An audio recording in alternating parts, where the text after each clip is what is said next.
I reckon you can walk up to your wife in the party and be like, "Hey, let's go quickly," and she'd be like, "Ugh, you're so nasty," and you have to try and speech it. Your wife just hints, "Let's go." Yep.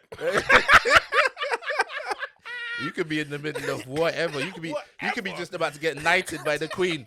That sword's just about to touch your shoulder. The DM comes through. So, you know what? I'm not really about this knighthood thing.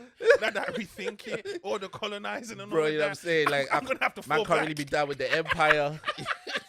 I'm gonna have to fall back. It's like that Def Jam joke when he said, if you're getting good head from a girl, she could be paging you in basketball. You stop the game. That's a priority call. I'm gonna catch y'all later, all right? Men are useless. Or like when Bernie Mac was talking about if they put pussy in cans. I'm shoving this shit. I'm about to get my six-pack again. I'm going in. I'm going in. I'm about to give me a six-pack of pussy. I'm going in. I'm going in. Man, have to psych himself up. Motherfuckers be shoplifting this shit. But it's so funny, and it's funny how women have that advantage. I guess it's interesting because, man, that's a setup. You get set up that way. Bro, that's how many men do get set up. Yeah. Do you know, I saw someone do a sketch about it, and to be honest, I was laughing, but at the same time, I was like, this is real for certain men. That I think the thing was called, like, when you link a girl from South. And then it was why like, they always that to South girls, though? Because that's a really bad stigma. it's a bad stigma, but it comes from somewhere. Of course. It comes from somewhere, and there's clearly a lot of But guys. there's girls in East and North saying, but what we could do that. Do you know what it is?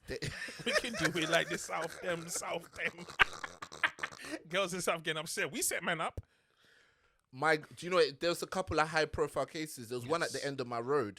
The honey trap killer. Ooh. Was that the one with the Asian looking girl?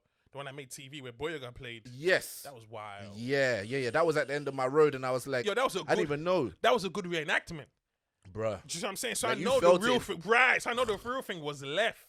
Bro, I can't even remember the guy's name right now, but it was. Yeah, I can't remember his name. But yeah, they called the honey trap killer. I saw his MySpace. Although, it's.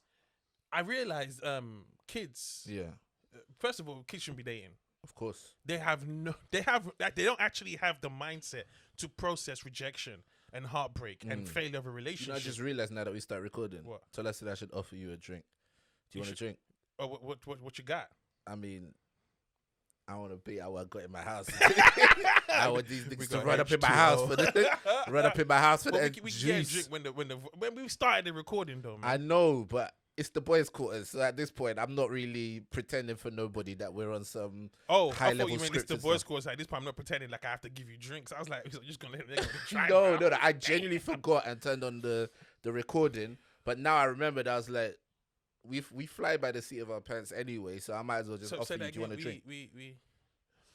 I don't. Come on, man. The phrase is to fly by the seat of your pants. Right. It's an American. Where is that phrase? It's funny because homeboy Jason, shout out to Jason Lewis, big fan of the pod. I know, right? Shout out Jason. Jason be getting on to you like. Man, start relaying the info. You're like, bro. You know the worst thing? I'm like, I said that. Because I don't remember half the things I say. People are like, oh, when you said this, I'm like, I said that. Oh, shit. You know, the supporters, the people that love your work and they stick it on you. So you start looking at your own work like, what? No, the worst was when they come and do your jokes and you're like, is my delivery that bad? No. Like, damn, I need to work on my shit. Bruh. But, Do you actually want a drink, though? Please. Yeah, what do you want? Anything nice and cold. Yes, all right, I'm going to grab that. Keep talking. So, what are we talking about today? It's the boys' quarters. People ask me why did we name it the boys' quarters. I had to give them the full analogy, which was the Nigerian compound house. This is strange because Ola just walked out of the room, but I feel comfortable talking, which is... I'm watching The Crown, y'all. Rest in peace, DMX and Prince Philip. Yay! I said rest in peace, DMX and Prince Charles. That's like, oh, no, he ain't that. Prince Philip, everyone's on the mic saying, who's Prince Philip? DMX and Prince Philip passed this week, which was sad. Rest in peace to the dog. He's so mad because it's mixed feelings for Prince Philip because I've been watching The Crown, innit? And I like the character of Prince Philip in The Crown. Yeah. So I mourned him. You mourned the character, the Netflix character.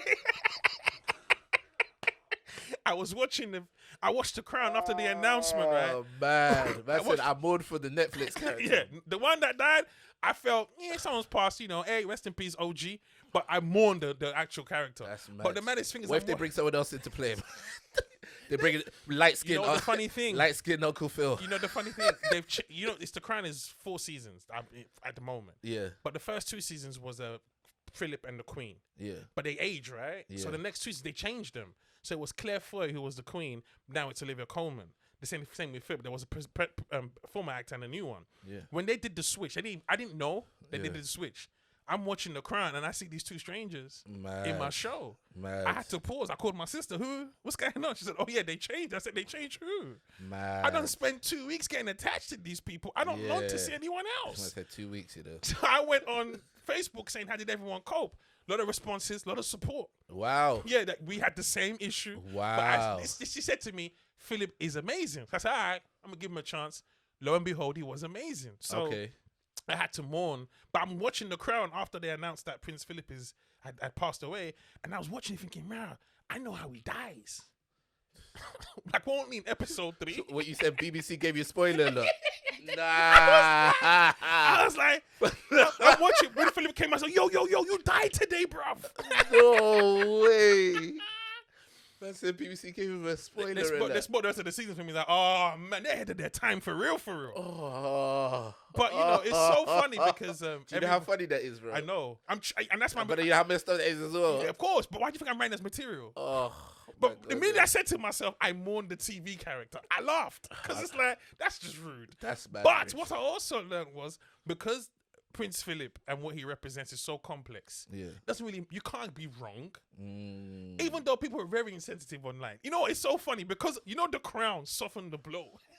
Bro, I think that's the reason why they let The Crown happen. Yeah. Because it's a great PR exercise. Absolutely. It gets people so interested and intrigued that you forget that this is an institution that is actually just robbing everybody blind and providing very little actual value. All of that stuff about how it's like, it helps tourism, whatever it is. People come to see Buckingham Palace. They don't get to see the Queen. So funny, isn't it? Do you see what I'm so saying? what are people interested in? Landmarks. Yes. Just landmarks. Yes. It's like, it's not like they get to meet the Queen. It's so funny because even they don't want to meet people. It's so funny how they said he shook so many hands.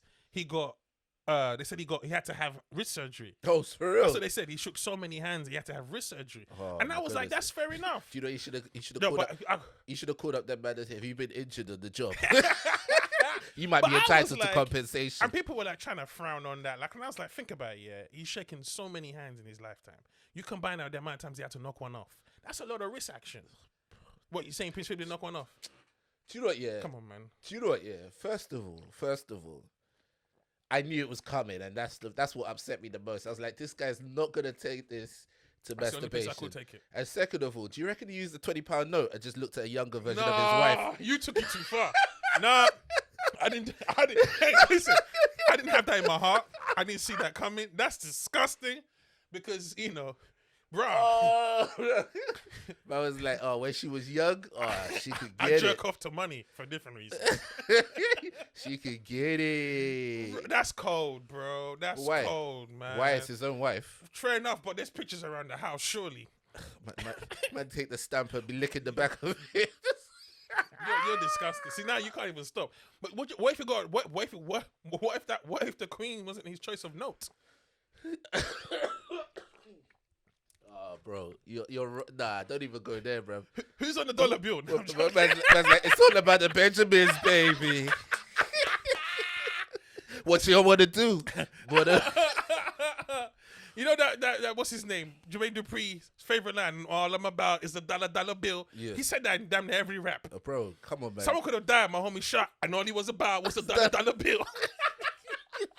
No variation. Just his favorite line was. It's always relevant, bro. His favorite line was, "I get goosebumps when the bass line from so fat niggas call me Professor Clump." That was his hot line. Bro, you know what's mad about that? He probably paid someone to write that for him. Hell yeah. His ghostwriter like, "You like that?" "I get goosebumps when the..." "Oh yeah, I like that. I like that." Now, imagine he said it wrong the first time. He was like, no, you got to end on bump so that it rhyme with club, I get goosebumps. Yeah. call me Professor Clum. Yeah. That's how I intended it when I had wrote it for you. But it was only because there was a wave of the producer getting on the tracks. Of course. So everybody was like... Was it Diddy that set that off? Dre was out before Diddy. So Dre... But Diddy was a rapper. No, he wasn't. He was a producer. He didn't rap.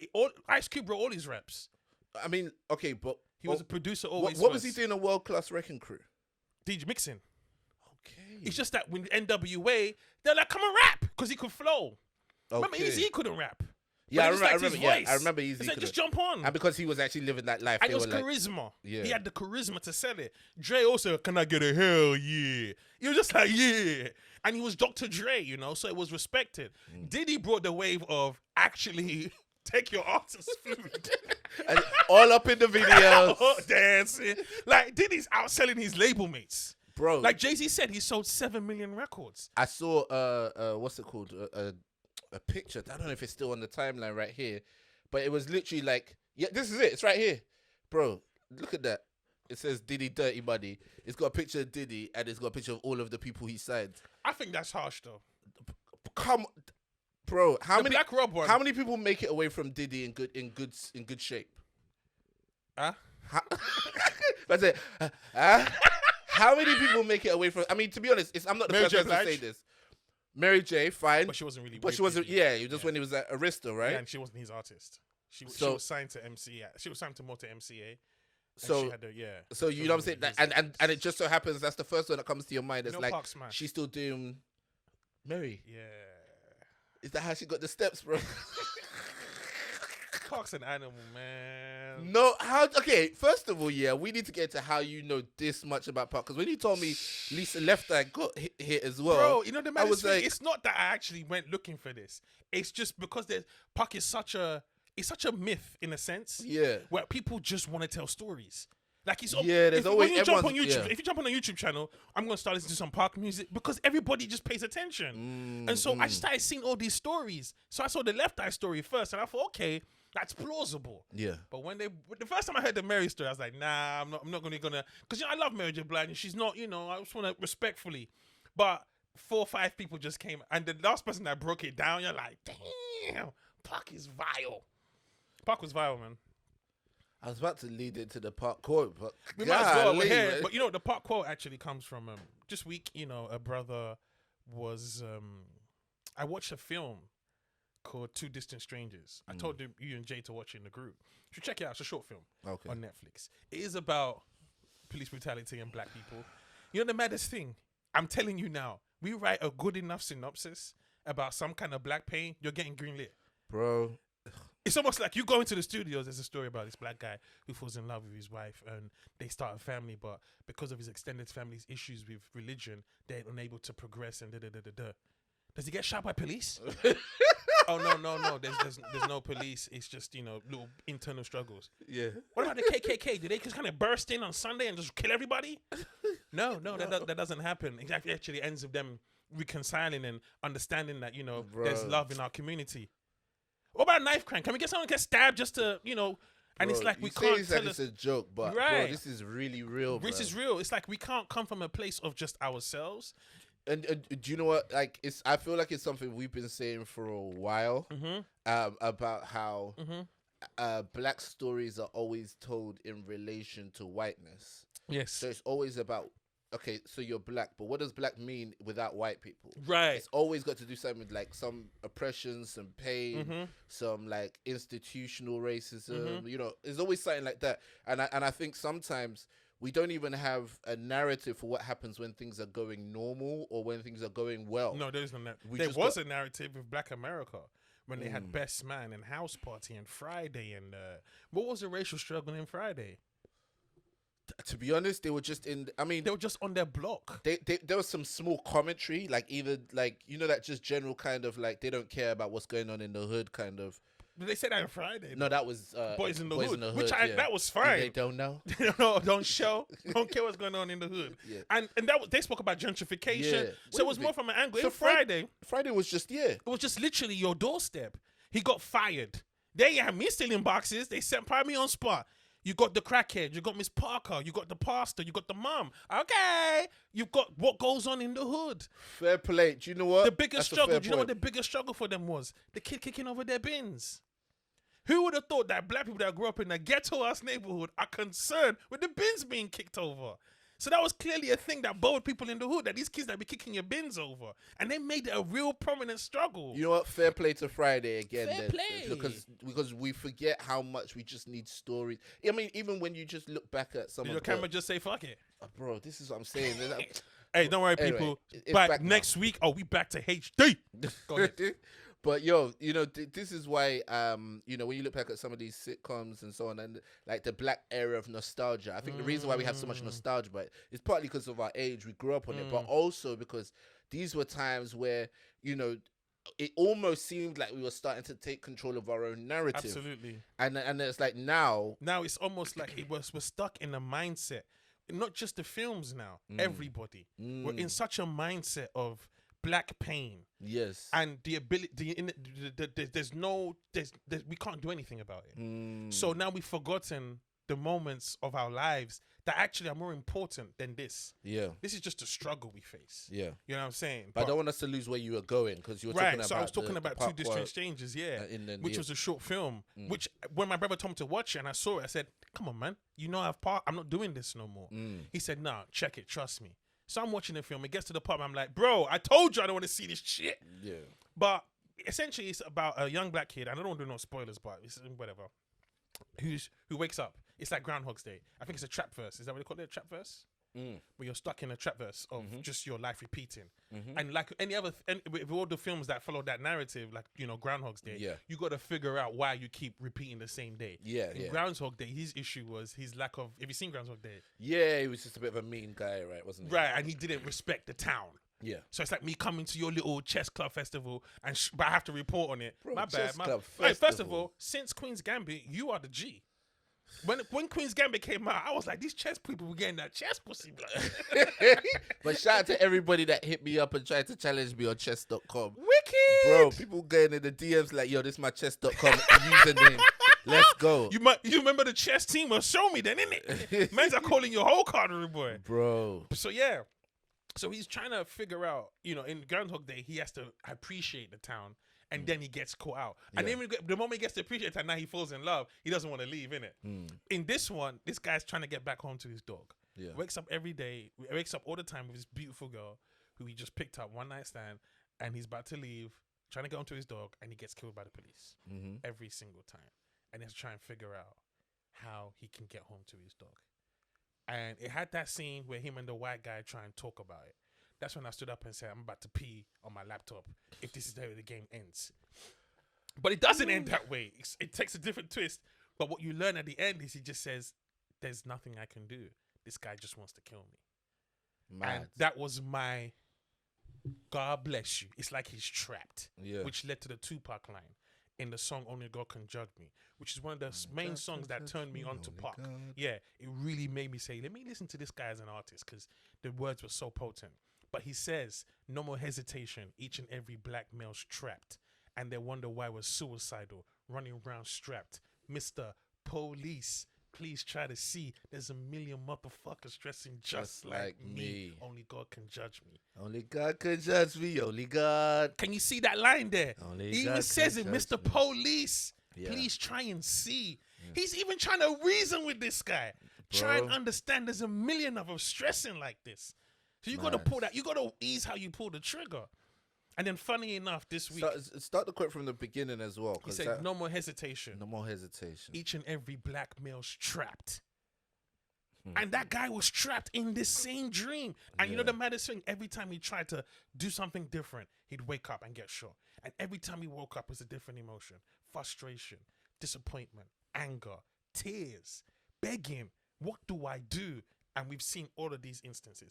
Some of the way he got killed were actually how it happened in real life to the people that got killed. So they're very artistic in that sense. But my my fear is we're now going to follow a pattern of this creativity. Yeah. I respect that for what it was, but I don't want to see a consistent, because Anton Fuqua and Will Smith are working on a movie called Emancipation about a runaway slave. And I'm just like, bruh, You know what? A part of it is like, a part of it is why are we going? Why are we stuck in this mindset? The other part is we're still on the same platforms that have to basically greenlight it. You know what I'm saying? And if you go and explain to a lot of white executives, Yep. like why you want to do something which is all black but doesn't have anything to do with specifically struggle and pain, they're gonna say basically to them, why not do it all white? Really and truly, because all white's always gonna go. It's gonna go everywhere. Doing it all black It's not gonna go everywhere. isn't gonna go everywhere, right? So the only thing for black people that everybody latches onto is the Black Lives Matter thing, because that's hot right now, and the pain and struggle and so on. Or the heightened ignorance. Yes, Which is, nigga, I killed the whole block up. You know what I'm saying? So that sells. Yes. Right. So to white people, if you're trying to outside of, to everyone outside of just us. Yeah. And the thing is, we'll buy into it as well, because we almost go like under obligation, like that's me. Like you have to go top up on your black card or something. Like, and also sometimes you have to be the characters in those movies that you're not. Yeah. So when you're around your white friends, they say, "Oh, you like old dog," and you're like, "Yeah, nigga." Knowing damn well, nah, bro. Don't you think people approach us like these movies? Of course they do, because whether we like it or not, that's what's informing their image of us. And there's gonna be some stuff that they know is clearly made up, but there's gonna be some stuff that they think like, oh, that might actually be real. So imagine if, let's say, in a movie, I don't think there's a white person who's watched, who hasn't been around black people, who's watched a complete black movie and not thought this is exactly how they are. Because I'm not sure exactly, but a lot the amount of things I've heard, when you're like, what? I don't think I've ever had, with all the comedians I've given lifts, I don't think any of them have ever touched my stereo, and I think that might have something to do with Russia. Black people have touched your stereo, huh? Of course. Black people have changed What do you mean? Black people have changed gear for you. Hey, it's gear 5, man. Fucking hell. We get comfortable in a man's Black people might parallel park the car while you're driving. People bring their own music. Hey, one second, I'm just putting my own shit. But you don't know where they picked these ideas from. Maybe some of them have a bit of a complex inside that. Oh, maybe I shouldn't touch a stereo because like you never touch a black man's stereo. And they don't know whether that was Chris Rock saying that or whether that's a real cultural thing. Because then you might hear, for example, never touch a black woman's hair, and that one's quite real. Like you would have seen a real life implication of that. So you don't actually, you don't actually always know where it's stereotype and where it's real. Well, the stereotype is high. Because my friend, comedian, said one time, he was like to me, if a black person tells you you're cool as a white person, it's one of the best feelings ever. To be honest, my auntie gave me a nickname like that when I was younger, because I think she could observe the dynamic between me and some of my non-black friends, and she said, "You're their access to cool."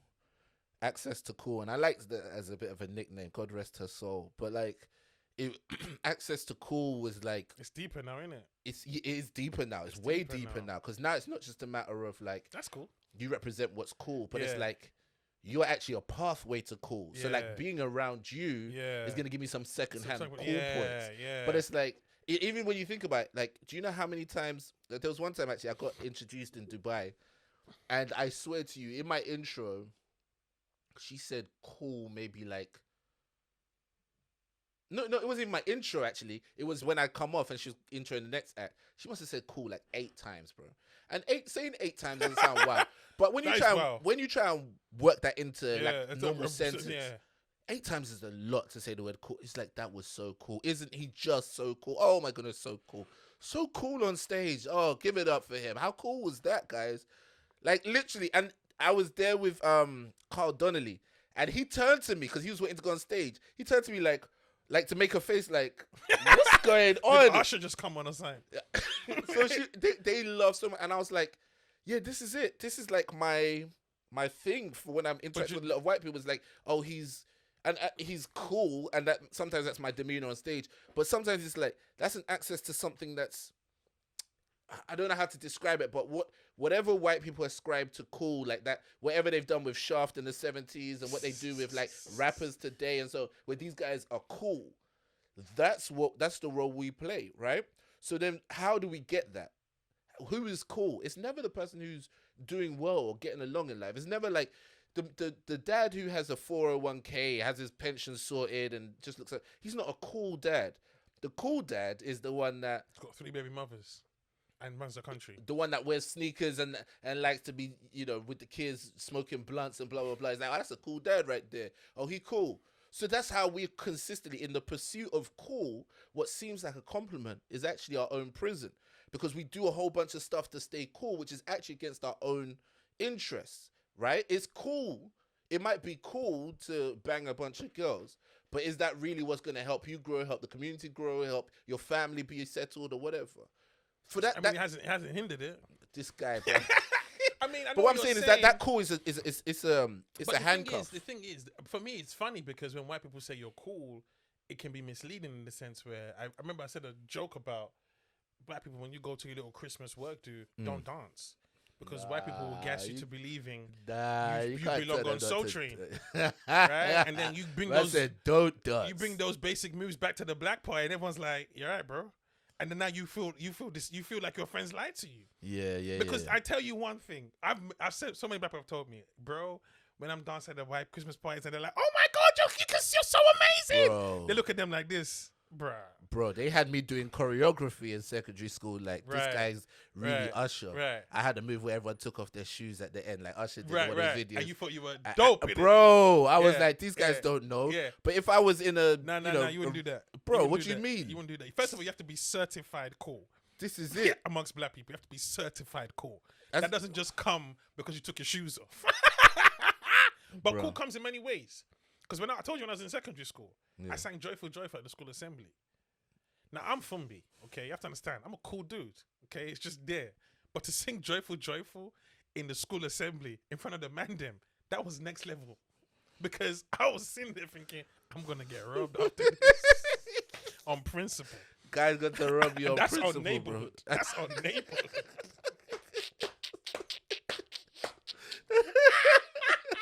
And that's on Key Stage 3, man. That's on Crip, man.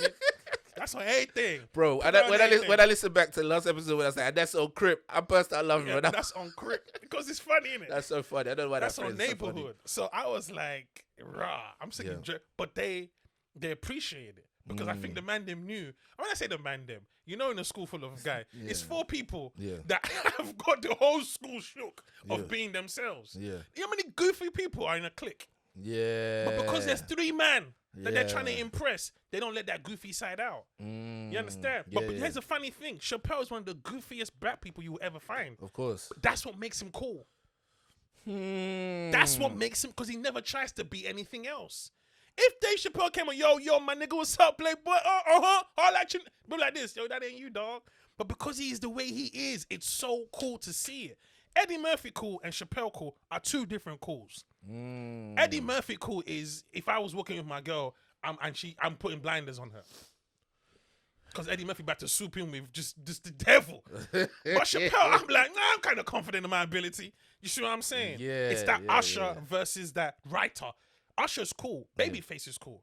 You understand? Yeah. But Babyface is I'm going to write a geeky song and make you fall in love cool. Usher is, I'm put my abs up. This.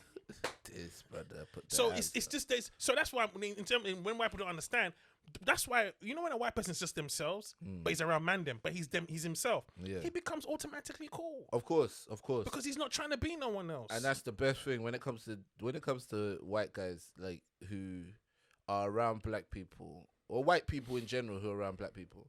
The best thing you can do is just be yourself. And if you know that what you're doing is different, just be confident in it. Like when you see when I love white guys that don't change, like wherever they are, they're just like, if they're a geezer, they're a geezer everywhere. If they're, like proper posh, they're posh everywhere. I like that energy.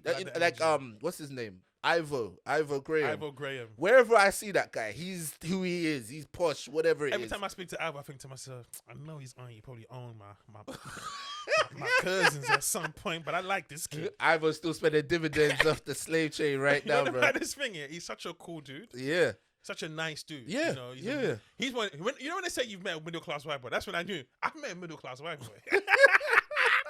But one thing I love is we never let background affect interaction. But that's the thing. It doesn't have to. It doesn't have to. If you're being yourself. Yeah. You know what I'm saying? Like if you're being yourself, and I genuinely like you as a person, background usually fades into the background. Yeah. But it's usually if you put your background up first, Yeah. and you use that as a reason to not work on your character, or not be a nice person.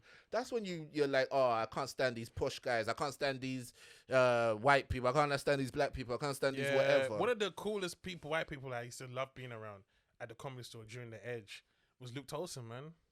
Yeah, he's Luke cool. Tolson's a cool dude, man. Just Cool, a safe guy, man. Just cool.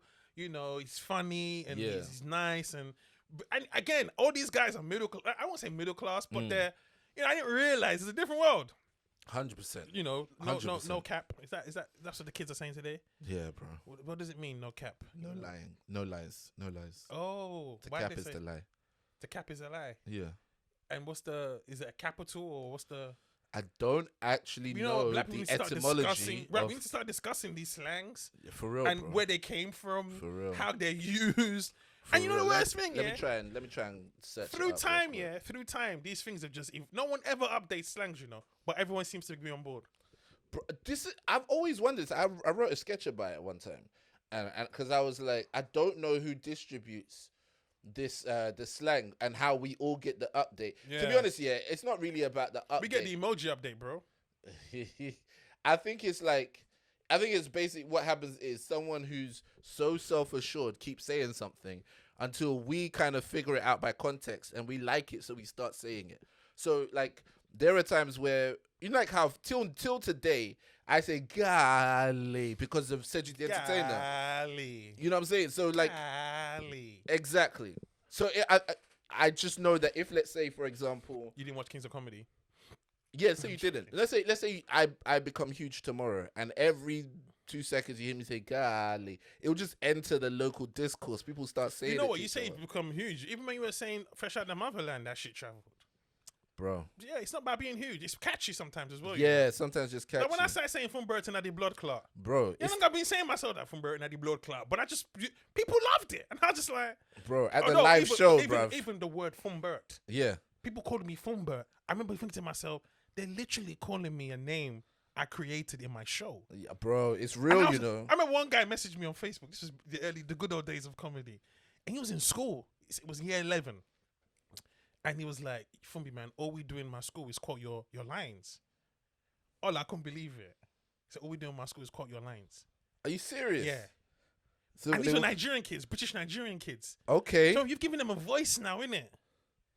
that's amazing, bro. Bruv, I was like this, for real? He said, yeah. But I remember at the time, that's why, it's good to look back and, when they say count your blessings, Yeah. I never understood it till the other night when I was walking home.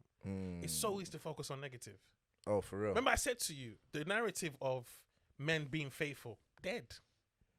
The narrative of people saving, dead. The narrative of anything positive is dead. If I showed you a video, if I showed the man a video, me graduating, Yeah. getting my 1-1, my 1-1. That's how I didn't go uni. You be telling her yourself, bro. I said my 1-1. My 1-1. You know what? In my head I had the 2-2, but I Yeah. thought the 2-2's not that great. Yeah. So I went to say the 2-1. I said Hey, the I 1-1. got 2-2. Relax, bro. You got 2-2? Yeah, I got 2-2. That's disappointing on the man. I know. I thought you got like a first class at least. Yeah, I would have hoped I would have got that as well. But to be honest, I was already checked out, man. I wanted to do stand up. I was at LSE, Well, and I wanted to do stand up, bro. A 2-1. If you show Yeah. your boy, you graduating, getting that 2-1, walking across the graduation ceremony, I'm like, yeah, it's decent. Show him a video of you getting domed from 2 girls with blonde hair who were on Ibiza that you just met that night. He's not gonna be like, come on, man, the health for sale, really. He's gonna be like, hey, blood, why do you tell man all the time? Bro, that was a very specific example, bro. Let me see your phone. Real quick. But you know what I mean, right? This guy. You get more props from just trash. Yeah. So the idea, so when I, so in that, I equate that to when you're going through stuff or looking at where you've come from or how far you've gone. Yeah. You don't realize, for instance, I might moan, I'm not on Channel 4, I'm not doing this, and I just wish my career had gone this or that. But I didn't realize every time I flew out to another country or did a show somewhere or traveled everywhere, what you think it's your birthright that the plane landed? Bro. Or you think it's your birthright that your luggage didn't go missing, or you actually got to do the show and you weren't killed on the holiday. Bro. I'm just like, wow, God has been watching, man. Because you know what made me feel this way? I watch stuff, I watch the Crime Channel, innit? Oh, bro, we both watch crime None stuff, of them were deserving of their fate. It's not like they One or two deserved it. people. Okay, let me pull that back. Pull that back. You're right. You know they say that you deserved it whenever you die with your eyes open. Wow, who said that's Jay-Z, innit? Jadakiss. That was Jadakiss. That sounds like a Jadakiss line. They say, ha ha, after that. That was on New York. Okay. Oh. Yeah, the Ja Rule track when he had Ja Rule featuring Fat Joe, I'm from Jadakiss. New York. Yeah. The I got 100 guns, 100 clips. The clapback. Clapback. That Bro. was. I said Ja Rule came strapped. Okay. But you know the thing about the clapback was that Dun-dun-dun. the beat was fire, but he didn't clap back. Like it was why? like He he was dead, bro. He was dead why? in the water. You know why? He's not his. It's not. Ja Rule's not the clapback MC. He's not. He just got a good beat. I was like, we gon' clap back. It's like, alright, but clap back though. Let's take on the war. And then the verse is, when I see a honey, bro. I got the gun ready, bro. What do you mean when you see a honey? We gonna chirps in it? Like, we ain't got time for this. Let's go. It's just the verse is not, we need to see this verse and see what he actually says. Let's see if he actually clapped back, because all is hating. Wasn't Joe on that? Joe. Fat Joe. No, that was on New York. So who was on clapback? Just Ja Rule? It was just Ja Rule. That was like the track at the end of the New York. Did you buy the album? Which one? Ja Rule's album. I had one Ja Rule album, the one with Thug Lovin' on it. I mean, it's funny. I was about to tell you, and I had the one a before that as well. about that. You know that song is my song because of Bobby Brown. Bro, what you mean? God. Bro, that song, murder. That song, I don't care how you feel about Ja Rule. It's a banger, bro. So the video was live. Bobby's in the video. Yeah. They go to Whitney Houston. I think it was Wendy Williams. She was like, I just saw the video with Bobby and Ja. So happy for Bobby. She was like, yeah, he's doing.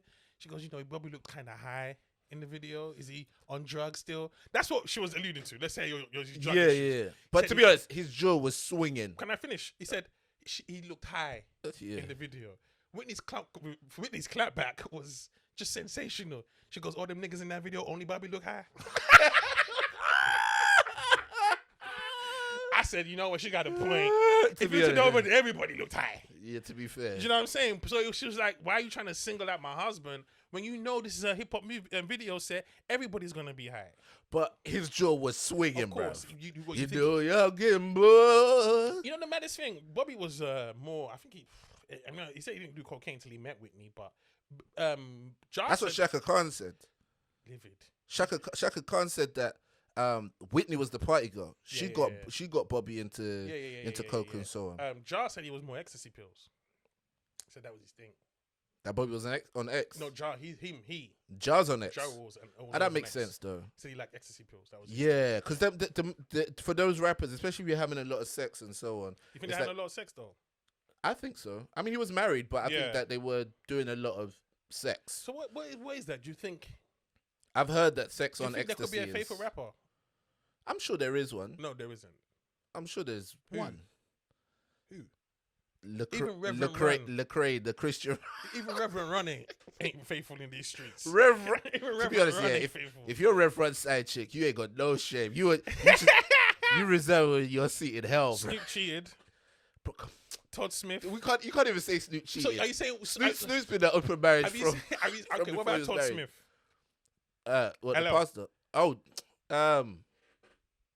yeah, he would have cheated at some point. But do you think his wife has to understand the records he be selling now? Come on, you got to give me a chance out here. Nah, bro. It all depends on the vows at the wedding. If he licked his lips right before he said, I promise to be faithful. But I'm trying to get to the psyche of this. Do you think it's fair? To be honest, yeah. I think in the grand scheme of, I mean, to be honest, this is like a Kevin Samuels topic if we're honest. But like when you reach a certain amount of money, power, influence, the chances of you cheating skyrocket because you just have so much more opportunity to cheat. And in previous times, what they would have just agreed to is just the fact that you would have multiple wives. So even though you're going to sleep around, you must take care of the women that you sleep with. So you reckon we should go back to those times?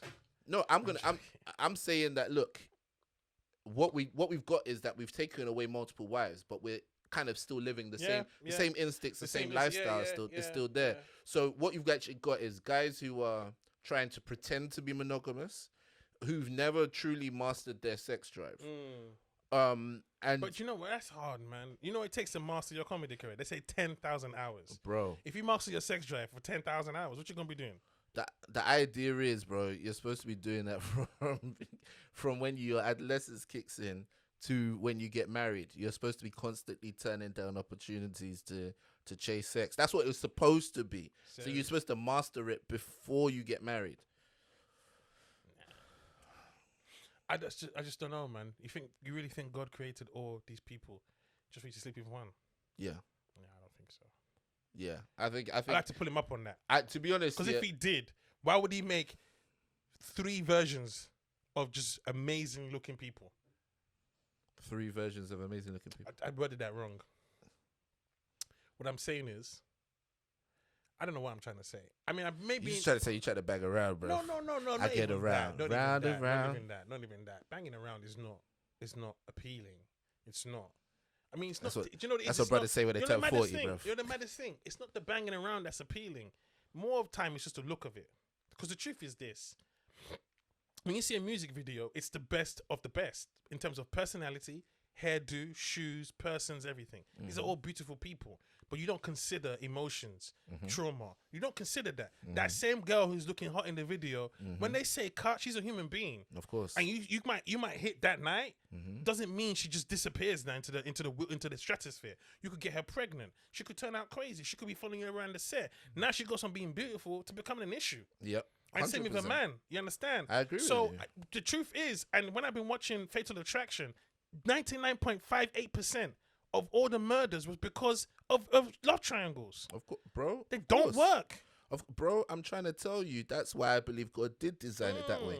And I think what we've constantly tried to do is try and like shift the game so we can remove some of the consequences and at the same time still enjoy the pleasure. Yeah. And I'm putting myself in the category. I'm not course, using this to of judge course, anybody. of course. But what I'm saying is that like I think God had a setup and we were like, yeah, this doesn't work for me. We had the punchline. Nice. But we were just like, this doesn't work for me. So I want to tweak this. I want to tweak this. But essentially, the more we tweak, I always say this, it's like the more we tweak, the more we don't realize how it affects something else, right? So it's like, imagine you're in a car and it starts off Did with, you watch The Flash? I just want to move that to that side, and you don't realize that sets off something else in the car. You're like, Right. I need to go fix that. You fix that, and it sets I'm just trying something to else. get you. Do you watch The Flash? No. Well, The Flash, because he's a speedster, and he can run so fast that he can run back into time. But the problem is, every time he runs back into time, he affects something in the future. And that's what you're trying to say, right? Yeah, He's changed the rules a bit. Yeah. Every effect has a every action has a reaction. Yep. So everything we do to shift God's laws, Yeah. we put some other bullshit out there. Of course. Which I completely agree with, because Of course. I've realized one of the biggest downfall for men is women. Since the 100% beginning of from- the garden. Yeah, You bro. understand? And not that it's women's fault. It's the innate weakness in us. Partly their fault. But it's both of our fault. It's both of our fault. Yeah. Just what I'm saying, because she well, in terms of biblical terms, Eve ate the apple first, right? Yeah. And then she gave it to Adam. Yep. Right? Yeah. And then Adam ate the apple, and then the shit went left after that. Mm-hmm. And the thing with men is, because if especially when you can't control, what's the word I'm looking for? Your sex drive, or the desire to just have multiple women. When you can't control that, you are setting yourself up for some serious action, because everybody's different. And that's the thing about, when people point to all of these examples in the Bible where like men had multiple wives or they slept with, like if you actually deep those stories, most of them are cautionary tales about what happens when you have too many women in your life, right? So Solomon, Oh my God. who has, all the wisdom in the world, is the richest man in the world, has everything. What's his downfall? He marries 700 women and has 300 concubines, right?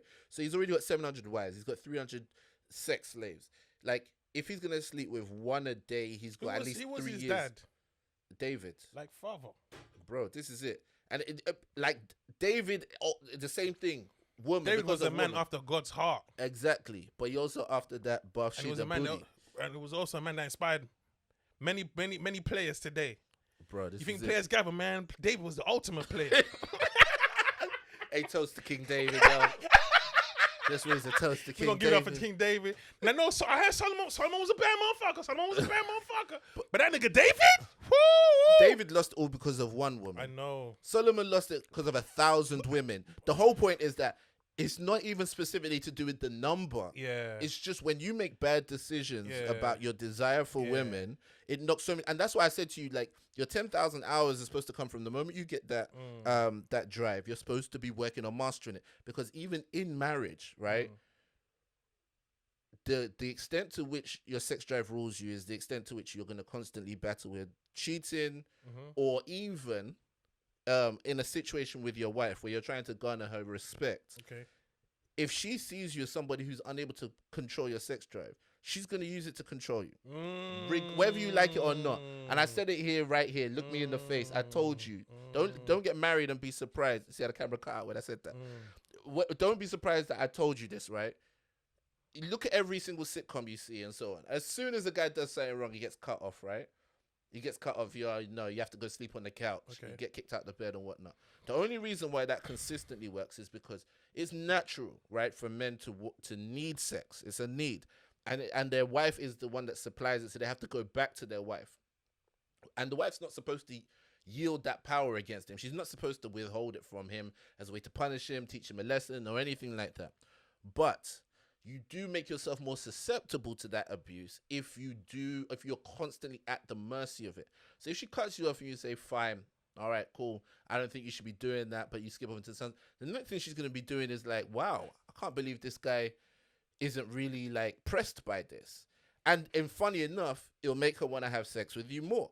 But if you're constantly like a horn dog and you're like, oh, I can't control it, I just need it, something about her is going to make her consistently try and withhold it from you because she just doesn't respect you. She just sees you as like a rabid animal. And it's like you almost need to be starved so you can be controlled. And I think that I think for men who really want to walk in their purpose, really be the masters of their domain, this is one area in which like we always slack up on because it's just not really taught to us. Like if you think about what boxers do to prepare for a fight. What some boxers do. But you know, the idea of semen retention, the idea of like sex focus. weakens legs. I mean, that's what they say. Sex weakens legs. Yeah. But I think, you know, just in general, keeping abstinence and that control and that discipline. But I think that's more. You know, to be successful, to win, you have to sacrifice. You know. Yeah. And I think some people, it's the good things to sacrifice. Listen, I could probably sacrifice sex. You know what I'll struggle with? Sacrificing my phone. Mad. So if they say, turn your phone off for 6 hours, that would have to really dig deep for that. Yeah. And that's because I've become addicted to my phone. And I would love to do that. Yeah. You see what I'm saying? So I can understand why they sacrifice sex. But I do agree with you in the sense where I do agree that if, you know, and it's not just your wife, but anybody that knows, I guess, your addictions or what you're, you know, 100%, they will use that to control you. 100%. And that's why, you know, if you're a guy where, you know, you like women a lot, you know, you have to be careful, you know, or if you're, because, you know, you can get set up like that. 100, bro, that goes right back to the honey trap that we're talking about. Because, you know, essentially, it's not so much that the thing you want is bad. It's more the fact that nothing should master you, right? So the idea is like, if you like going to church so much that you neglect what you're doing in your house, even going to church can become a problem. Absolutely, right? If you're just so addicted to being there or seeing the people you see at church or whatever it is, so literally nothing should master you apart from your submission to God, because you're acknowledging that he's actually benevolent, he created you and so on. But all of these things that give us pleasure or like make us feel good or whatever it is, none of them should be mastering us. And to be honest, as easily as you're mastered is the extent of your strength in this life. You know what I'm saying? Like if you have money, but money like spending has mastered you, you'll be poorer than somebody who makes less than you. Yeah. That's how deep it is. Yeah. So even if you might make more than them, but you're poorer if you're mastered, but exactly, because you don't know how to master the art of reserving, I guess, or preserving money. Exactly. It's I don't even know how we got to this. Bro, topic. I mean this idea of like holding yourself for sex and having multiple women and so on. This can come up time and time again, and I really I say it a lot. I say stuff like this a lot, especially when I'm talking about porn as well. Because I know that this is something I want for myself, but it's something I want for more guys as well. Because every time I see a guy lose everything because of a woman, I'm like, it's so sad, man. It's really, really sad Because because you lose everything because of a woman. Though. I'm talking about like athletes who have really good careers and then they go and cheat and then now they lose all their endorsements. Their wife talking about leaving them sometimes, or basically they just drop in their estimations. It's just sad. You know what I'm saying? Like I saw just the other day they were celebrating Ryan Giggs' FA Cup goal and how amazing it was. And it was as soon as I saw him, all I remembered was the fact that he banged his brother's wife, and I remembered that Paddy Power advert that they did with his brother. Not just his brother's wife, bro. Bro, he was out here. Out there in the he was scoring, bro. Yeah, He was. Bro, man was going for the golden boot, bro. I heard Beckham. I heard he wanted to come around Beckham's for Christmas. He said, "Nah, bro, nah, my house. Keep Giggs out of here, bro. Keep Giggs out of here." So, bro, man, like when I think about that, I'm like, I'm looking at a guy who. But he hasn't suffered for it though. He hasn't suffered. Nope. No, he hasn't really suffered. He's not gonna. I mean, I don't know what he's lost. I don't know what he's gone through. But on the outside, all I can say is that when I saw him, first thing came to my mind was that, and I was like, that's such a shame because Tiger Woods, is that the first thing that comes to your mind? To be honest, yeah, man. Even golf? even when he had the recent accident, Yeah. the first thing that came to mind was about the time he was in the car and his wife was trying to on a negative though, because True. the truth is this: the only True. person he had to answer to was his wife. Very true. He could Very tell him true. to suck his golf club for what he cares, and I'd be like, fair enough. Very true. But we Very true. sensationalized it. He apologized to his sponsors. What's the message given there? That makes sense though, Why? bro. Why? do you The sponsors are no good. I Do you understand. understand what sponsors do? You're right. It does make sense in that, but to the world, it's not a good. Bro, It's that not guy was on $1 billion okay. Fair enough. a but year, right? So he's not making money for just swinging the club now. We're buying into your image. What was his image? His image was that he was this guy, But he who's wasn't very though, and they good at knew this. that. They knew he wasn't that guy. They Yeah. just used to sell brand. That's what image he was is, bro. cheating before. He was cheating throughout that image. But that- We should ask for our money back. Yeah, but that's the point, bro. No, I want It's the image. I want the image of if. Hey, listen, let me tell you something here. If Tiger Woods was out here saying, "Listen, I fucked the baddest bitches," I'd be like, and so you should. You are the best golfer in the world. Bro. Remember that? Remember what You Julian can go Hunter down said? that Remember what Julian Hunter said? Like our young kids at home saying, "Man, I don't like Tiger Woods. He's into pussy now."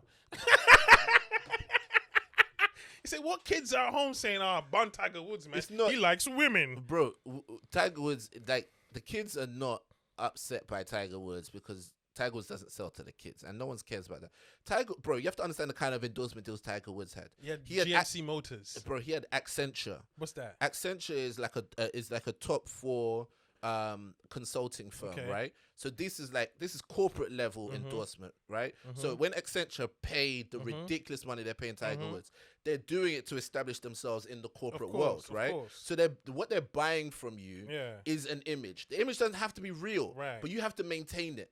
And everything in your contract is going to say, impossible. but that's why That's why a lot of people lose their and that's endorsement. fine. It's good. You didn't deserve that. You didn't need that endorsement in the first place. It was hindering you. Everyone has their choice, and the rappers give you their image, and they can't do the deal with Accenture. No, because but Accenture's you not don't going to need the buy deal into with that Accenture. image. You don't need that deal.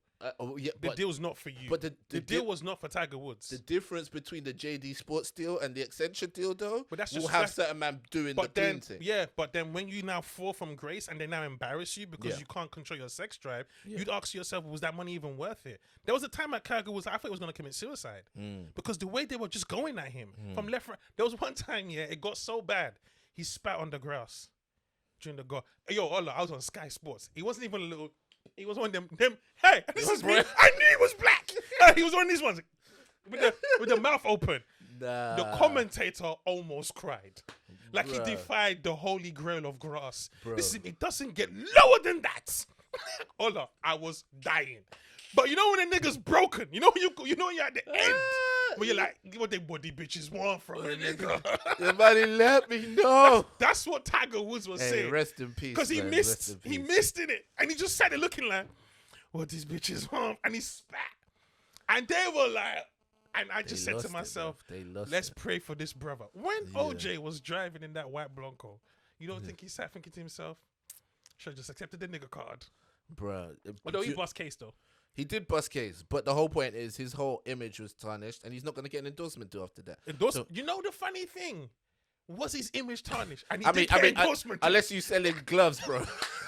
If you're selling gloves, then Serial killer kits. I mean, to be honest, yeah. How did he bust case with boy? Bro, are we gonna redo the OJ I case could right have now? tried that and got him off. Got him on. No, I couldn't have. You couldn't have. You know why? It was black versus white. It was black. No, it wasn't just black versus. It was Ola. It was black versus white, and they just let Letitia Harlins go. They said we can't afford for LA to crumble. We can't. It cost them 23 million. They said OJ walking. Thingy. What's it called? You don't think that Rodney King and Letitia Harlins came just before OJ. LA had spent 23 million around that repairing the riots. When the OJ trial came, the similar feeling was coming back. Y'all lock this nigga up, it's gonna be on.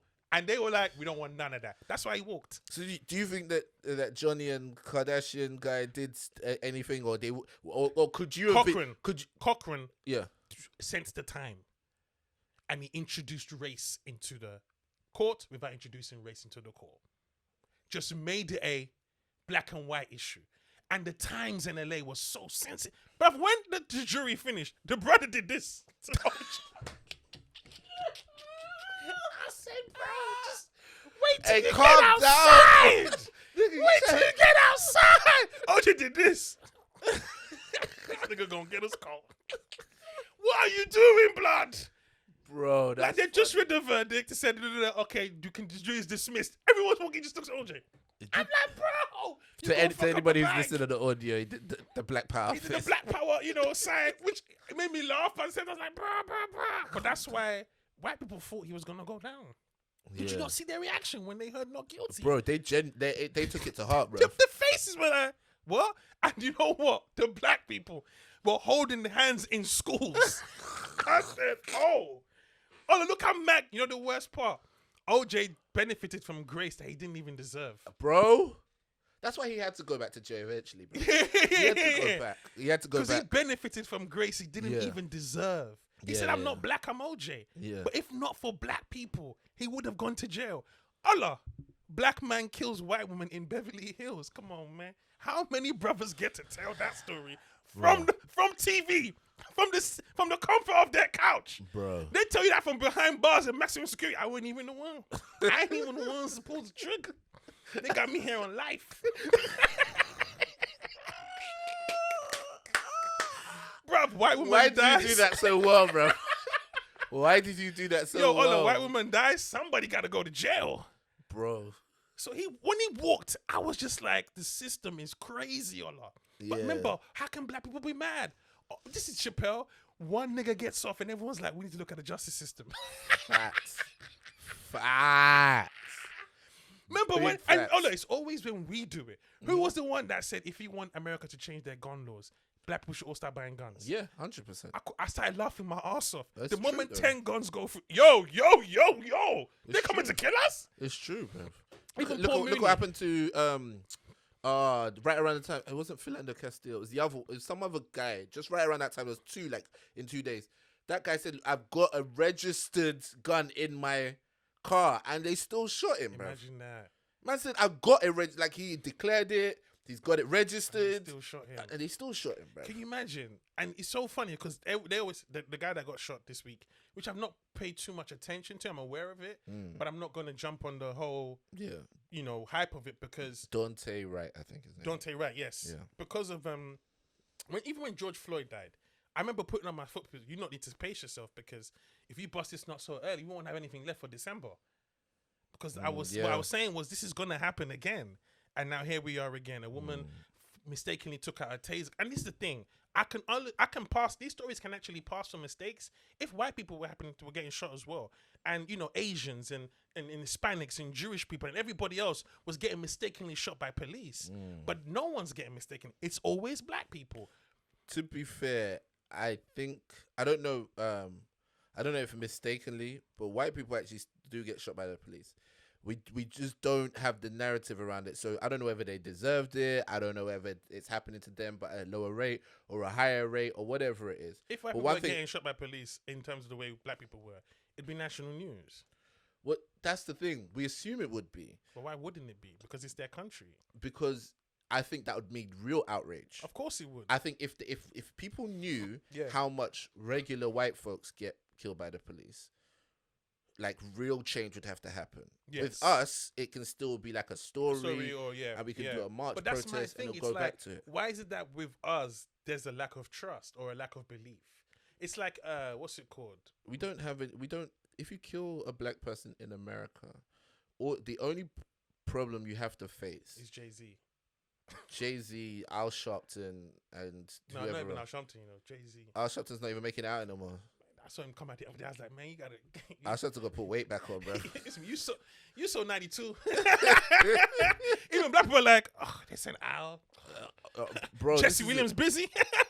So We're calling. We Hey, got, do you think when you get like a racial incident where you need to go and talk to one of the black leaders, you think they give you options? Now we can give you the Farrakhan package. That's gonna cost you $4.99. bro, what do you mean? Of course that happens, bro. Yeah. When they're securing funding and so on, bro. They're That's bigger than name. definitely happening. I Definitely. believe it's a paid scheme now as well, in the sense where you don't really hear a lot from these families afterwards, because I think there's a payment and a non-disclosure agreement where they settle off the civil. I'm pretty sure of it. Because Yeah. someone's died at the end of the day, Mm-hmm. and they just say, if you have to keep quiet about this money, and here you go, and that's why we don't really see change or hear anything else. Yep. But I was saying that to say, I remember Paul Mooney was telling a joke, and he was talking about 9/11. Paul Mooney is one of the greatest black comics ever. I say black comics because his material is tailored for black people. If you're going to see Paul Mooney as someone who's not black, you're going to get offended. And also, don't be offended because Paul Mooney's a prick on and off the stage. Oh, don't I know it? Right, so it's consistent with that energy. He don't shake hands. At all. And I respect him for that. He doesn't care. And Do you know the story behind that? Of Why course. say that? Okay, Of course. You told me 55 times. It's a Alright, great cool. story. Yeah. And he did this joke about 9/11, and he was talking about how, they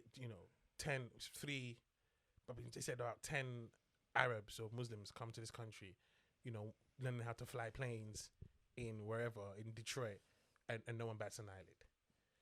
They come into the school talking about want to take off, but they didn't come back for landing lessons. But the line that made me laugh the most was when he said, if that was 3 niggas that went down to Detroit to learn how to fly, the FBI would be there the next day saying, what are you niggas doing? Oh, like, it's the casual way he said, what are you niggas doing? To be honest, yeah, Paul Mooney is an absolute treasure because He is, man. the way in which he says some things. Oh, man, my. And he is pushes it. gifted. I mean, to be honest, a lot of it, I don't put him on my top 10 greats Okay. because I don't enjoy The one angle?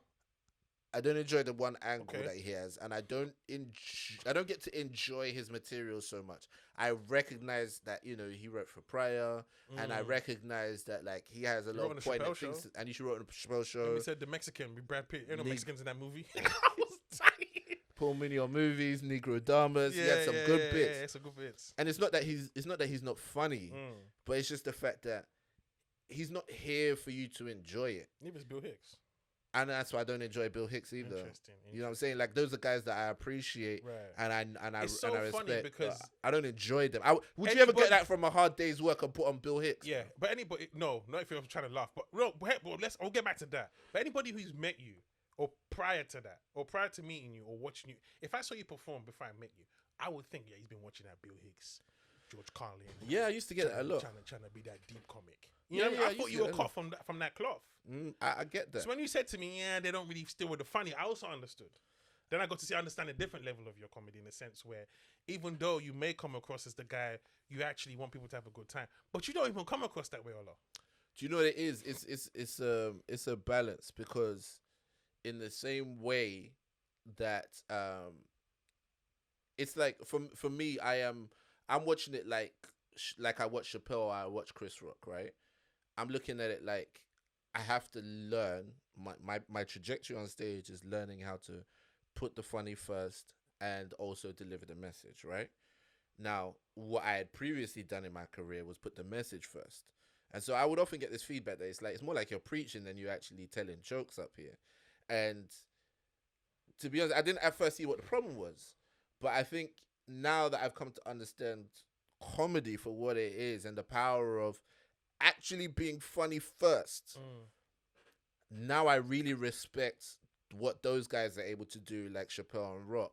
Because I know that there are times where, even with Rock, in Never Scared, The first half of it, I find it hilarious, and Second half was second half, tailed off big time. I was just But like, he bust a lot of nuts in that first half, man. bro, you know There what I'm was saying? so many nuts. You were like, you know what? I'm good.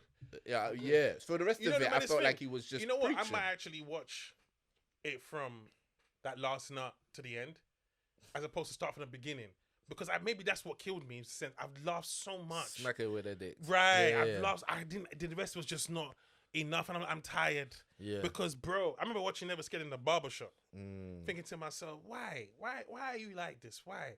How am I gonna get to this level? Golly. Yeah. When he did the Nation in the Middle, A and B students, meanwhile the president happens to be, and I just thought to myself, I didn't think of that. Yeah, but I also felt like that was the turning point in the set. That was amazing, though. It was a really good line. Like the C student just happens to be the president of the United. This is a great line, but at the same time, they took that left from there. now it's like, yeah, now But he's what gonna about make points. Was that the Krispy Kreme was that before the Krispy Kreme part? The Krispy Kreme part came before that, innit?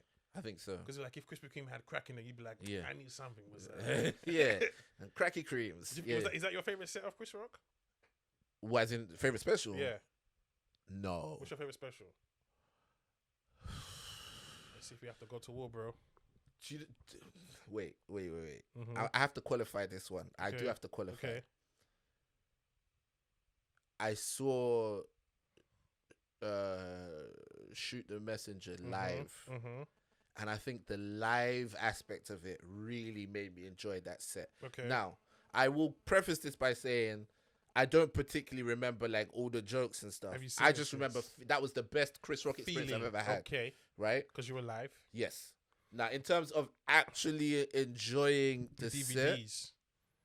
Come on, man. There's only one, man. I mean, I only have one on DVD, and it's bigger and blacker. Come on, bro. That's the only one. So, I mean, Bigger and Blacker was what made me want to do stand-up, man. The genius of that.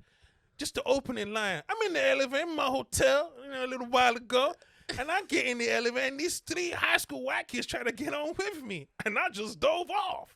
I didn't know what he was talking about at the time. yeah, This is me. Why is that funny? Because they're white boys. And say, y'all ain't Columbine. killing me. Yeah. But I just kind of followed it. When I realized he was talking about Columbine, Yeah. I almost cried. yeah, bro. Trench coat mafia. No one would play with us. I saw the yearbook picture. It was 6 of them. I ain't have 6 friends in high school. I ain't got 6 friends now. See, that's the damn thing with a half court. Now you know. Now you're a comedy writer yourself. Do you know how many times he reloaded that to get the joke out? Bro, he was like bang, Bang, bang, shit, bang, bang. We empty. Look, throw me another clip. Like he Nah, just that kept was on nice. squeezing it for the Yeah, yeah. juice. Do you know what? Yeah, what I actually enjoy more than his stand up, the Chris Rock show, The actual show. the actual show. Never caught the show. I watched the show, bruv. I think there was an And episode where he He had some very good moments in that show, okay. and like there's one, he had one bit, one sketch where he was, it's so bad now, but he was basically just mugging off this Def Comedy Jam comic. So he's basically does like when they do the replay of a play on sports or whatever it is, and the punters will like go over it as to like what the player did here and why that works and so on. He was doing that with a Def Comedy Jam comic set. Oh, that's funny. That's funny, but you know it's rude, but it's funny. It's funny. So he had that bit. He had He did like a commentary. he did a commentary of that guy's set, Yeah. mocking him. I hate when people. He had Johnny Cochran on the show Of course, as he a had a lot of guest. black people. He had Casey and Jojo on the show one time. Bro, it's I'm saying, like, the show was good. He had He had Carlin on the show. he had this concept where it's like different events and how they set black people forward, set black people back. So it's like, OJ gets arrested, 3 steps back. OJ gets Okay. 5 steps forward. Okay. You know what I'm saying? Like he did So like it was a very black show. it was Chris Rock. Okay. You know what I'm saying? It was Chris Rock in the 90s. Why did they take off the air?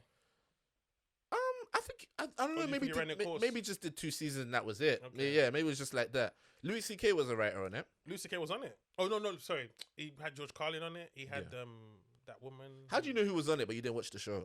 I saw clips. Okay, yeah. The Clips. clips did travel. Saw I really clips. enjoyed it. I found it at one point online and I watched it You and know I was the like, maddest this is thing? good. They used to show those shows in Nigeria. They showed Vibes on Vibe.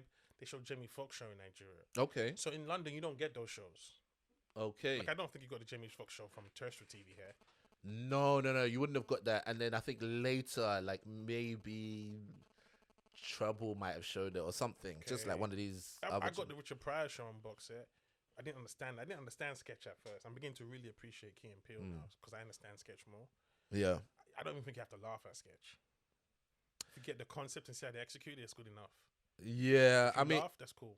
I think what sort of the formula, not the formula, the benchmark now in my mind for sketch is Chappelle's show, and I think the reason why is because till today, some of those sketches you mentioned the concept, and people still go, "Oh, mad!" Like when you mentioned Clayton Bigsby, the blind white supremacist, you're like, "Wow!" And that was episode 1. He came out swinging, and then you think about like the parodies, like "I Want to Pee on You" and the "Piss on You" remix. You know what I'm saying? All of those ones, like those iconic ones. There's a lot in that show, man. There was a lot in that show, bro. There was Comedy Central. That's crazy because Comedy Central don't really get that kind of quality, bro. And they've been trying to remake that ever since. That's what they did with Mind of Mencia. They tried to. That's the problem, though. You're trying to recreate something that is someone else. Bro, they're TV execs, bro. They can't. They're TV execs. And do you know what? Yeah, Chappelle and Neil Brennan basically took what Rock and CK did and extended it beyond belief, right? So they really went in now. So if you look at it, it's the same sort of energy. It's the same sort of energy in it. But I mean, Chappelle didn't do any interviews, but apart from that, it's the same sort of energy. But Chappelle went into it in a level where, he brought his silliness to it. He brought all of these influences. He had like Donnell Rawlins kind of shouty energy. He had Charlie Murphy. You know what I'm saying? He was Charlie Murphy stories, man. You know what I'm saying? True Hollywood stories. Like such a good idea for a sketch Charlie series. was talking about when Eddie started doing comedy. See, he's always one nigga in the crowd, hating on the, your little brother, and I was the security. I was that guy. I'm in the crowd, I'll be standing there, my brother doing this thing. One nigga be like, that nigga, pow!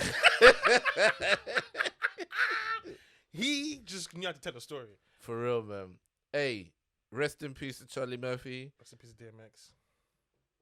But I also got to say, Charlie Murphy was a terrible comic, bro. Stand up. Yeah. Oh, yeah. It was. Bro, have you ever watched this special? No. I tried the first. You know what? I've tried on two. You're a comedian, right? We're both comedians.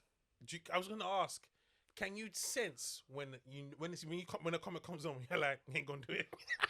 Yeah. Yeah. And you're like, I ain't gonna stick around for this. I saw Charlie Murphy come on and I was like, nah. The moment I saw him come on and he opened his first line, I said, yes, it's gonna be the first line was him trying to like big up his opening act. It was in Amsterdam. Freeze. Wasn't he in Amsterdam? I think he taped it in Amsterdam. Did he? It looked like it. Might have done. But he was just trying to big up his. You know what the maddest thing? This was the early days of Netflix specials. He got one. Chris Tucker got one.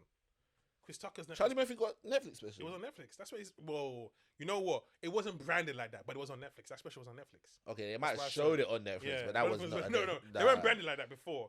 Although Chris Tucker's one was branded a Netflix special. Yeah, that one was definitely a Netflix special, and it was also trash. You know what it was? It was his speech at the Michael Jackson memorial, bruv, because it was just like. You know the worst part? This is you could tell this is a guy who's trying to find something because the jokes were like, Michael would say, do you want a TV? I'm like, no, I don't want a TV. Michael buy you the TV. Then you're like, can I get this VCR too? And you're just like, come on, Mike. We get it. Take advantage of Mike's generosity. We get it. He just had nothing to say. Notice how he's not ever done it. He's not done it since. Bro, to be honest, yeah, most of that special was just him showing us that he went to different parts of the world.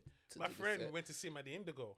Oh, really? She was like to me, he wasn't really that good. I was like, I was flying for my I was flying for my little show. Bro, do you know what? Yeah, those are the ones that hurt the most because it's like. But do you know what? Yeah, one sister who used to come to Sunday service all the time. She went to go see. I won't even say who, but let's just say Kevin Hart. It wasn't Kevin Hart actually, but it was also just a fairly popular comic from the States who came over to the UK. Male or female? Female. Some more. Nah. Some more come over to the UK. She has, but they had to go on. Anyway. They had to cancel. 'Cause No, not enough because she's not sales. good. Not enough sales. Yeah. No enough sales. That always happens, though. That's such a shame, man. They did the same thing to Marlo Wayans, and I was like, And D.L. Hughley. Marlo Wayans was never gonna sell enough. No. D.L. Hughley, that one is, Well, that was with choice. I was looking forward to that, but they pulled it last minute. bruh. Anyway, so yeah, she went to go see it, and she was like, "Yeah, I was so upset with myself that I went to go see it, and the fact is that you guys make me laugh every week." So she's actually just sent £20 to the business account. That's incredible, man. It was fantastic. It's funny because I remember when I did my Soho theatre show, my friend, she came up to me after the show and said, I think you're funnier than Kevin Hart. And I was like, I don't really need that. It's been a good night. It's Yeah. cool. Thank you very much. But she said, no. Like, Kevin Hart's funny, but you make me laugh from here. And I understood a small lesson there. Yeah, The relatability factor. bro. Do you know? It's You know, in the mad. US, there's certain comics that only play the South. And They that's just what- play the South. Master P's one of them. Well, he's a rapper, but I was, You know what I mean? What I Yeah, mean yeah. is you have your block on your dick. yeah, It's good. yeah. And so what I understood was that, and that's when I started to understand the idea of we need to tell our stories. We need to, like you said, we need to write from our perspective. Facts. Because if you write, when I do a joke about my dad who wanted to borrow my tracksuit Yeah, with sandals, and I said, when did I borrow your tracksuit? I had a guy come up to me and say, when you talk about your dad, I think that's my dad. mad.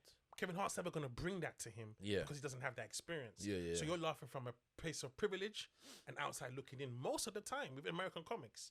It's the sounds. It's the simple, the similarities in our blackness. Yeah.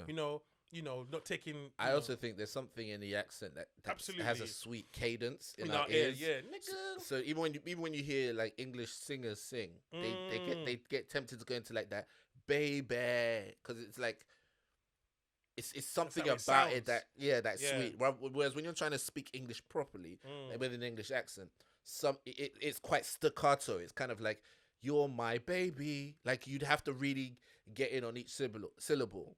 So I think there's partly that, and I think just certain accents and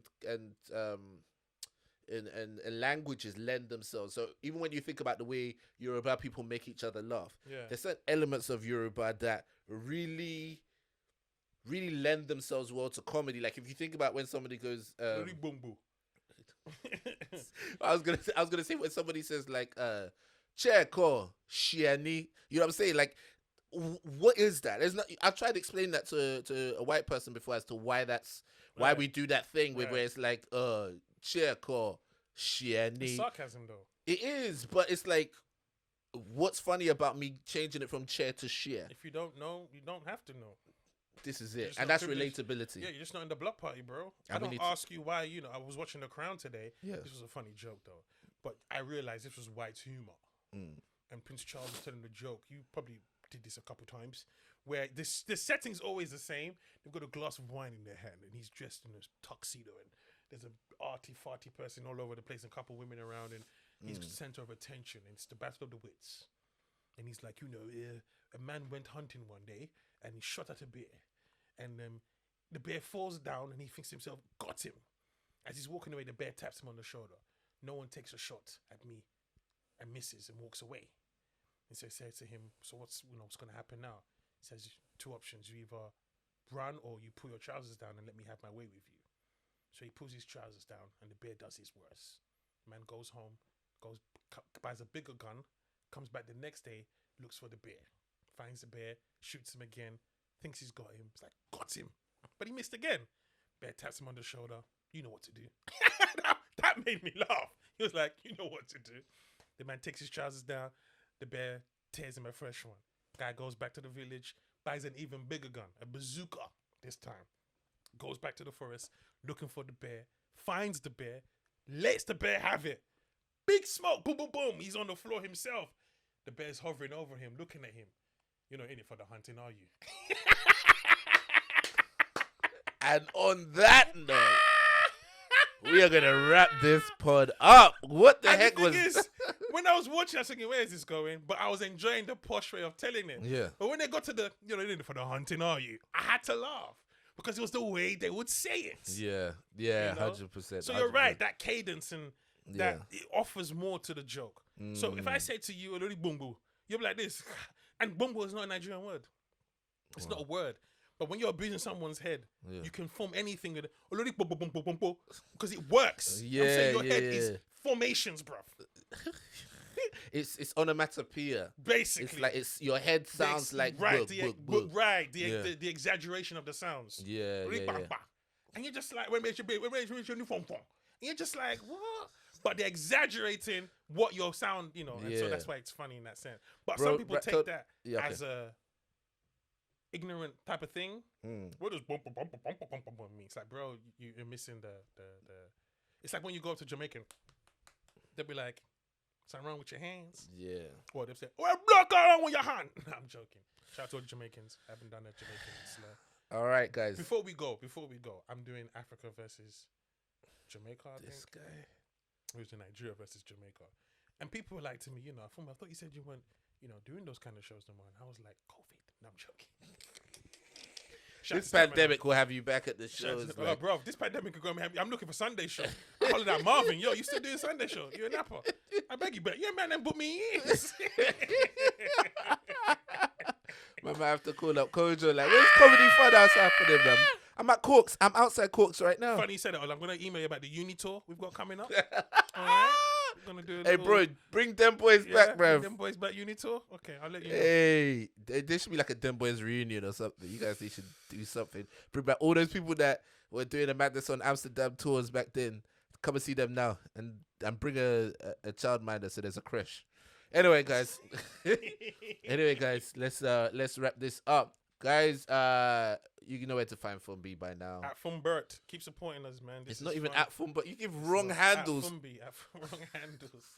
At Funmbi, keep supporting us, man. I don't know if you can. This is actually very therapeutic for me. I enjoy coming out. And, getting words out. This is actually dope. And for me, at olathecomedian on everything. As always, please on do. neighborhood, on crib. That's on everything. That's on everything. Olathecomedian, that's on everything. Where did you hear that line? That's on everything. Yeah, but not in that way. I don't know. Usher, Confessions. Word? Put that on everything. Usher's made a couple of appearances on this pod, and I don't even know why. What it is, Ola? What she told him was not that deep that she had to put it on everything. She said, I'm pregnant. Put it on everything. Everything, nigga. Yeah, I mean, like everything.